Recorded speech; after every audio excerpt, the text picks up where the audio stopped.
All right, today we are moving on in our unit about pre-modern Africa. Today we are learning about Africa in antiquity, okay, ancient Africa. And the first people group to know about here is the Bantu speakers. The Bantu language-speaking people group, they originated in Western Africa, in modern-day Nigeria and Cameroon, as you see on that map there where the red spot is. Now, Bantu speakers, okay, people who spoke this language group who originated there, they started to migrate from West Africa around 3000 BC. And remember, this is around the time that Egyptian civilization started to pop up. Okay, so you have a lot of developments around this time. So the Bantu speakers migrated both east and south, eventually covering the entire southern half of Africa, which we call sub-Saharan Africa. And as they migrated, they encountered forest peoples who were still hunter-gatherers, and the Bantus spread their knowledge of agriculture throughout sub-Saharan Africa because they had experienced the Neolithic Revolution and learned how to farm, and therefore they spread that knowledge throughout all of sub-Saharan Africa, which was great for population growth. Something else that the Bantu speakers invented were canoes. If anyone's ever been canoeing or kayaking, right, you have the Bantu speakers to thank for that. And they used these canoes to travel up and down Africa's rivers. Now, by 500 BC, the Bantu speakers had iron-making technology, and they also spread this. Unfortunately, while the Bantu spread this good stuff, this very helpful stuff, they also did bring with them infectious diseases from West Africa, including malaria. Okay, West Africa is the hotbed, really, of malaria, and when they spread this all throughout sub-Saharan Africa, this killed vast numbers of people that they encountered because the people they encountered did not have the immunity to malaria that the Bantu speakers had developed. So unlike most ancient cultures, another thing that made the Bantus unique were the fact that they were monotheistic, which means they only believed in one God. They did not believe in the God of Islam or the God of Christianity, but they were monotheistic. However, they were animists as well and believed that animals and things in nature had spirits. And their history was carried on by oral tradition. They didn't really have a consistent written language, but through verbally, it was able to be passed down. On there, you see a map of malaria distribution throughout the world, as you see mostly in the global south and sub-Saharan Africa, parts of Latin America and India. Those are the places where malaria is the worst. However, good news is that malaria is getting better because we have better ways of treating it, and the number of malaria deaths every year is going down. Nubia, all right, the next civilization you got to know. Nubia is the region to the south of Egypt. As you see there, modern-day Sudan, and this was still along the Nile River. So Nubia existed because of the Nile, just like Egypt existed because of the Nile. Nubia existed as a civilization here from 2500 BC to 1500 BC, when it was conquered by New Kingdom Egypt. Then in 1070 BC, the region won independence from Egypt at the decline of the New Kingdom, and it emerged as the Kingdom of Kush. And Kush became a really important kingdom economically. It even traded with such giants as the Roman Empire, India, and Arabia. Aksum is a civilization that existed in modern-day Ethiopia in East Africa. And Aksum conquered the Kingdom of Kush around 350 BC, and it lasted for nearly 1,000 years. Now, because of their trading connections with the Roman Empire, some people of Aksum actually converted to Christianity. By this point, Christianity had become the major religion in the Roman Empire, and a lot of people in Aksum converted. The religion's popularity continued to increase in Aksum, and it helped to create a more cohesive society because they were able to unify around a common faith. In 330 AD, Christianity was decreed the official religion of Aksum by King Ezana, and it is still the majority religion in Ethiopia today. Okay? Ethiopia was kind of an island of Christianity on the continent of Africa for quite some time, while the rest of Africa was largely Islamic or animist. But Aksum began declining around 600 AD, at the beginning of the Middle Ages, as Muslim militants gained influence in the region, and started to conquer areas around there. But as I said, Christianity did remain the dominant religion there today, as it still is in Ethiopia today. Carthage, the next civilization to know about. The ethnic group that's indigenous or native to North Africa is the Berbers. All right, now the Berbers, these people, along with the Phoenicians, established the Carthaginian Empire in 814 BC. Okay, now at its peak, it controlled all of that area that you see there in the purple, pretty much all of North Africa, as well as a chunk of Spain and Portugal, modern-day Spain and Portugal. So it grew to be Rome's arch military rival, the Roman Republic that you see on the map there in Italy. So Carthage and Rome fought the Punic Wars. That was the major event in this rivalry, and this was during the 1st and 2nd centuries BC.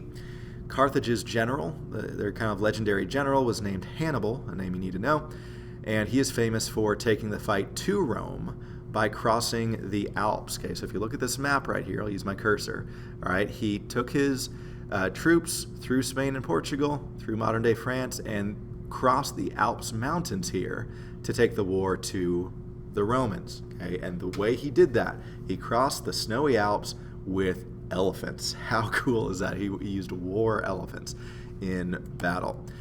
Carthage was conquered by Rome in 146 BC. They did win the Punic Wars, and Rome controlled much of North Africa for the next 300 plus years. Okay, all that area in the purple was controlled by Rome, and then some, until the year 476 AD, when the empire fell. Christianity in Africa. All right, so Christianity started around 2,000 years ago with the life of Christ. And Christianity spread throughout the Roman Empire in the 1st, 2nd, and 3rd centuries AD, including the Roman territory in North Africa. As you see on the map there, all of that area in the pink, including Egypt and North Africa, was a part of the Roman Empire. However, during the first 3 centuries AD, Christianity was illegal, and believers were persecuted. Okay, you have thousands and thousands of Christians who were martyred, which means killed for their faith, in the Roman Empire because they refused to give it up. But then in the year 313, Emperor Constantine, another name you need to know, he legalized Christianity in the entire Roman Empire with the Edict of Milan. Shortly thereafter, he himself converted to Christianity and made Christianity the official religion of the empire. So that means that for this time period, Christianity was the official religion of all that area in the pink, including North Africa.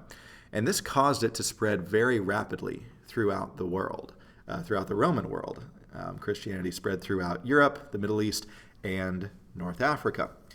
And North Africa played a very prominent role in the early Christian church. And Christianity really would not be what it is today without the influence of the African church fathers. 4 people that you need to know the names of, just these are probably the 4 most influential North African church fathers. You have Tertullian. Okay, he lived in the 100s and the 200s, okay, so before Christianity was even legalized. You also have Origen, who was also around that same time. Athanasius, okay, who lived for a very long time between 296 and 373. Okay, so he lived during the reign of Emperor Constantine, and Constantine consulted him for spiritual guidance.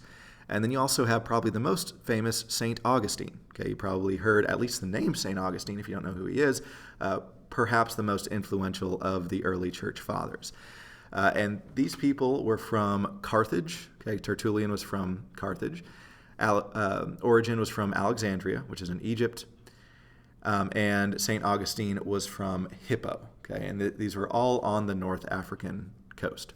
So contrary to popular belief, a lot of people think that Africans were first introduced to Christianity when they came to America as slaves, but that's not true at all.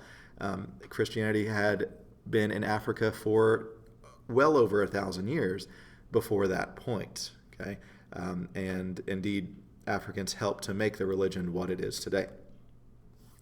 Now, in sub-Saharan Africa, the area south of the Sahara Desert, communities formed kin-based networks where families governed themselves. So they didn't have empires so much like Nubia and Kush and Aksum and Carthage, but they had kind of tribes. And a chief mediated conflicts and dealt with neighboring groups and kind of led the tribes. Now, because of their small scale, the traditional kin-based societies of this region did not trade on a global level. They just kind of traded within their kinship groups. This changed in the 800s with the arrival of Muslim merchants. Okay, you had the spread of Islam around that time. They traveled south throughout Africa and introduced them to global trade. And they arrived by two routes. Okay, one route was across the Sahara, okay, so as you see on this map right here, and the other was across the Indian Ocean, which is to the right of the map right here. Now, Islam was founded by a man named Muhammad in 610. He claimed to have received a message from an angel that told him to, quote, restore his people to worship the one true God, Allah. The 5 pillars of Islam are prayer, praying 5 times a day, pilgrimage, making a trip to Mecca, which is the holy city of Islam, doing that at least once in your life, alms, which means giving to charity or to the poor, fasting, going without food for the season of Ramadan, and then, of course, faith, okay, believing in Allah and Muhammad as his prophet. So Muhammad and the community that he converted spread Islam throughout all of Arabia, as you see on the map, by military conquest. And after his death, his teachings were written down in what's known as the Quran, the holy book of Islam. After Muhammad's death, the community of Islam split into 2 groups. You have Sunni and Shia. All right, so the Sunni Muslims were those who followed Abu Bakr, who was Muhammad's father-in-law, and then the Shia Muslims were those who followed Muhammad's son-in-law, Ali. Okay, so this division between Sunni and Shia Muslims still exists today. As you see that map of the Middle East there, the light green is majority Sunni, and the dark green is majority Shia. The legal system of Islam is called Sharia. Okay, in some cases, Sharia is very fair and reasonable, and then in other cases, it is very harsh. Okay, one of the infamous laws in Sharia is that if you're caught stealing, your hand is going to be chopped off. Okay, and that kind of law still exists in a lot of Muslim-majority countries today. Now, the most controversial part of Islam is the concept of jihad. All right, know that term jihad. And this is in the Quran, and it's described as a command to struggle for Allah. All right? And what makes jihad controversial is the different ways certain Muslims interpret it. Okay, so many Muslims interpret jihad symbolically as kind of an inner struggle, an inner faith, okay, an inner struggle for Allah, okay, to become the best Muslim they can be, and therefore they are peaceful Muslims.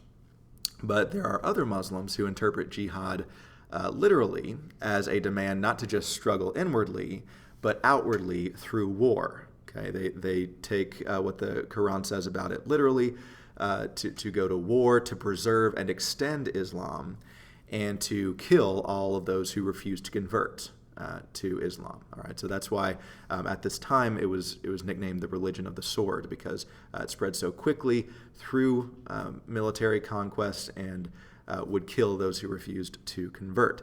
Okay, so this is the rationale behind radical Islamic terrorism today. And as I said, this is also why Islam spread so quickly after Muhammad's death.